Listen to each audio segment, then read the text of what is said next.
What's going on, everybody? DHG here, Dallas Hockey Girl, just back with another cooking video. So I thought today everybody knows about my famous strawberry jam. Well, I don't think it's that famous, but you know. So I thought I would show everybody how you make strawberry jam. It's very easy.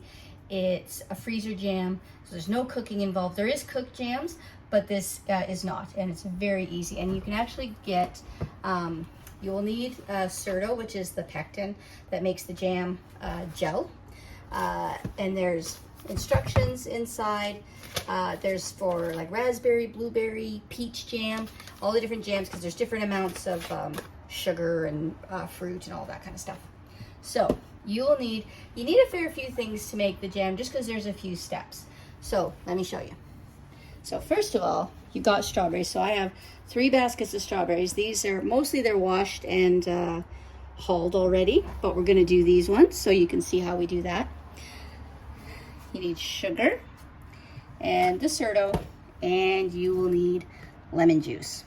And you also need a liquid measuring cup for the berries, because you need the berries with the juice, a measuring cup for the sugar, and then a tablespoon for the lemon juice, and then like your soup ladle to ladle the jam into your jars. And we've got the jars over here. There's 24 jars here, all washed. I've put them all through the dishwasher, so they're all clean and washed. So you want that when you get the jars from the store. You want to make sure they're really super clean, so that, because your jam is going to be in the freezer for a while, so you want to make sure that that's good. And we have all the lids in there ready to go. So let me set you up over here. Give me just a minute. And you need a couple of bowls. So I've got the strawberries. Let me fix the camera. I got the strawberries in a colander because I've washed them so that the water drains out, and then all the other ones in a bowl. Camera. Bad camera work. All right. So I have this little tool. I think I got it in a Christmas stocking. I don't know who gave it to me or who bought it or where it came from. So little tool in, twist, and then your strawberry comes out. Get the hull out of your strawberry. If you don't need one, you don't need a special tool. I just happen to have this one. You can just use a knife and cut the strawberry, but you definitely want to, if you use a little paring knife, you want to be careful, because you don't want to cut too much of the strawberry, because you don't want to waste it. You just want to make sure you just cut the hull of the strawberry. So I've got 3 baskets of strawberries from the farmer's market. I picked them up yesterday, because you want nice, fresh, and firm berries to make your jam. Just washing off some of the leaves that are sticking on. And if you get any berries that are mushy or rotten, you can just toss them. So it's good to go through for your jam. Because you have to cut, you can only cut 1 berry at a time, or hull 1 berry at a time. So it's good to make sure you've got good berries.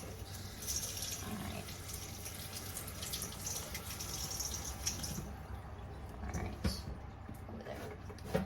Alrighty, so, and like I said, there is cooked jams, but they are, I don't know, I've never really done cooked jam, but I think it's a bit more work.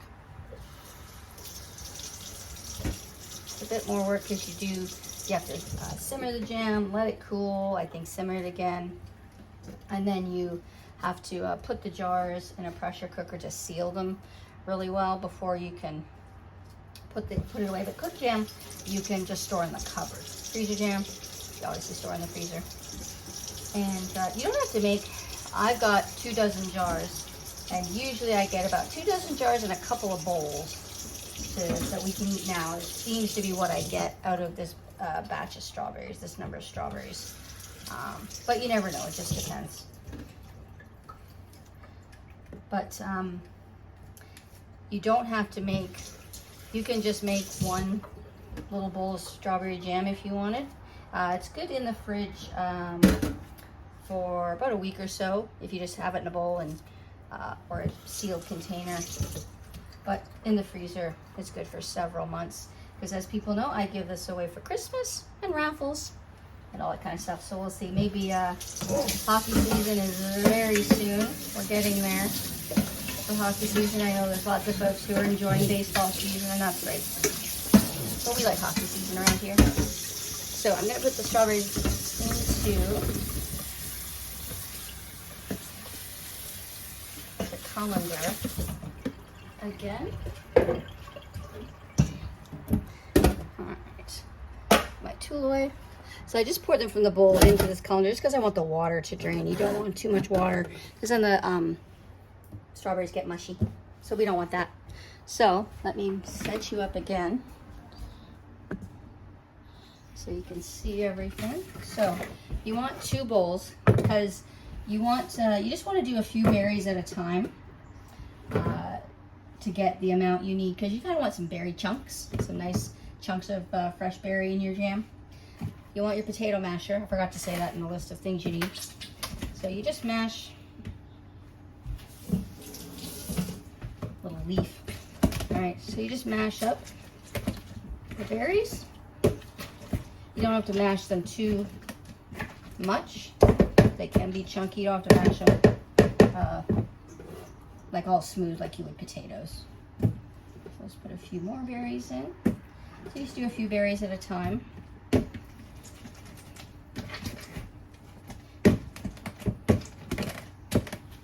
So I'll show you. Hang on.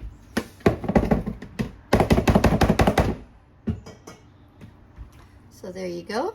There's all the mashed berries. So this is where your liquid measuring cup comes in. So you want 1 3/4 cups. And with jam, you can't double the recipe. So I can't put twice as much in the bowl and mix it, because it just won't turn out. So it's 3 1/4 cup. So there's 3. I have 3, because you want 3 1/4 cup with the juice.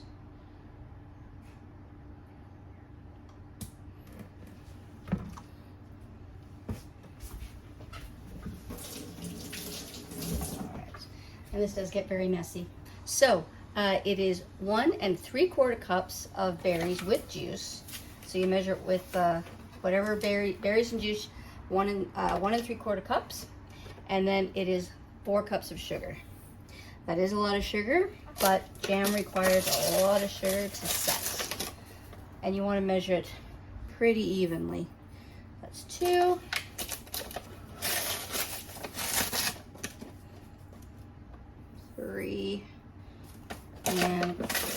And like I said, you can't double it in the bowl, so you want to make 1 batch at a time.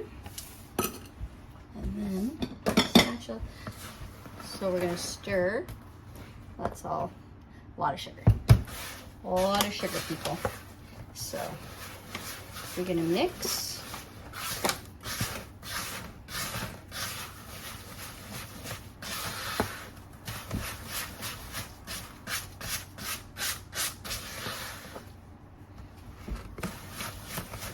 We're going to give it a good mix until all the sugar is mixed in, or that it's all sort of combined. And then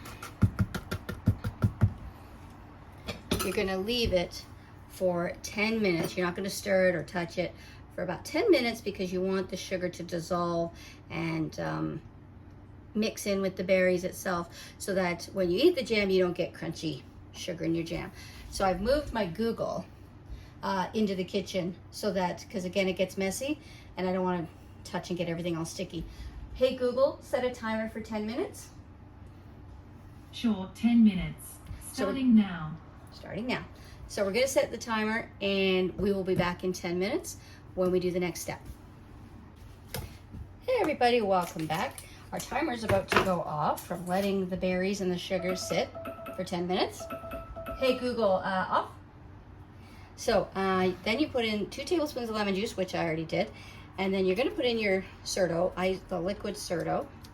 So you're going to make sure that you get all of it out of the package, because this is, hey Google, stop.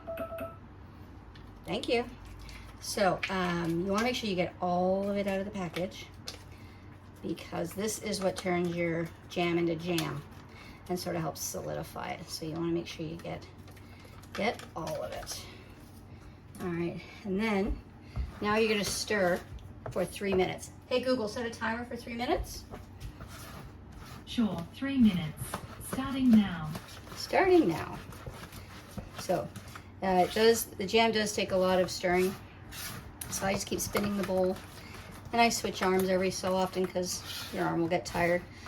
I've not looked up. I don't know if you could use a kitchen mixer at all to save your arm. I don't know if a kitchen mixer would be very good with jam because it would sort of mush up your berries. You want some chunkiness to your berries in your jam. So I just switch arms. This isn't my strong arm. My right arm isn't very strong. Left-handed. Or southpaw for our baseball friends. So you just keep stirring because you want it mixes in the sugar a little bit more, and the Certo and the lemon juice. So you just keep mixing.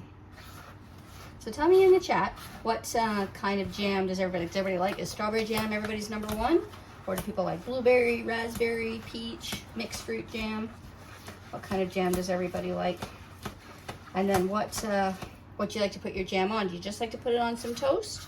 Or do you like to put jam on something else, like some ice cream or some cake, like a cake with a layer of jam in it, and then some whipped cream? So you just keep stirring. Hey Google, how much left on the timer? T minus 1 minute and 31 seconds. Minute and a half, so halfway there. Halfway there. Oh, living on a prayer. Yeah, don't ask me to sing. Please don't. Please don't. All right. So just keep stirring and stirring to get everything mixed. And then we're going to put it into the jars. So make sure, like I said earlier, make sure your jars are nice and clean and dry, because your jam does sit in the freezer. So you don't want anything to happen to it while it's sitting in the freezer freezing.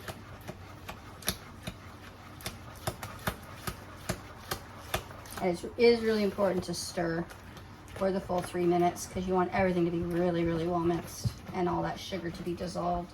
Because you don't want crunchy sugar bits in your jam when you eat it later. And we'll just keep stirring and stir some more and keep stirring. Hey Google, how much left on the timer? 25 seconds remaining. 25 seconds, we're getting there. Count it down, people. Count it down. So we're gonna keep stirring. So there's not much else I can say other than keep stirring. Just keep stirring. Just keep stirring. That's all we do, is stir. We just keep stirring. There we go. Finally, give one last good stir. All right. Hey Google, off.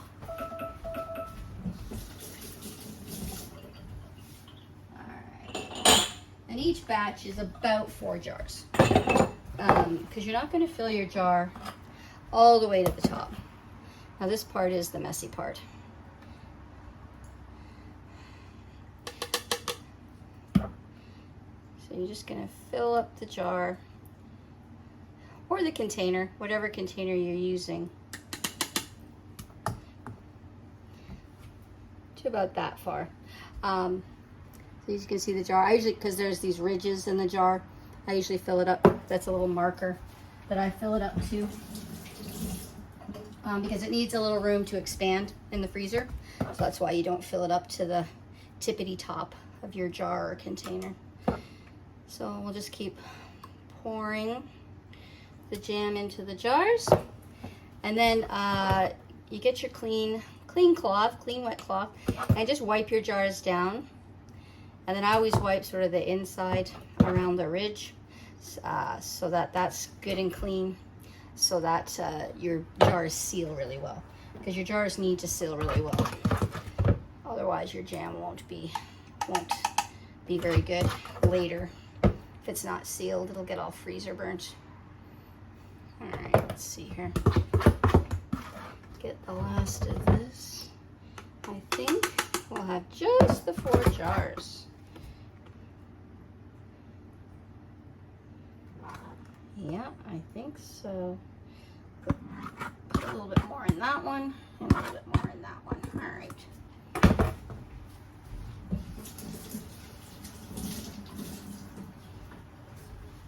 All right, so like I said, you're just gonna wipe down the jar. You don't want any stickiness or sugar on the outside, and then just go around just the top so that your lid seals really, really well. Well, no, that was predictable. So when you drop your jam all over the floor, you need to pause the video and we'll come back later. Okay, everybody, welcome back. The floor is mopped, the feet are washed. Jam was everywhere. It got it all over my apron. This is why you wear an apron. Anyway, so you put the jam in the jars. Don't drop the jars. And wipe the jars off so they're nice and clean. Wipe around the inside of the rim. Wipe on the bottom because your counter could be sticky. And then you've got your lid. Make sure your lid goes on nice and straight and sealed really well. And then you're going to kind of push in on the little insert part, the suction part, so that it seals the jam really well, because you don't want it to get freezer burnt or anything like that, just frozen.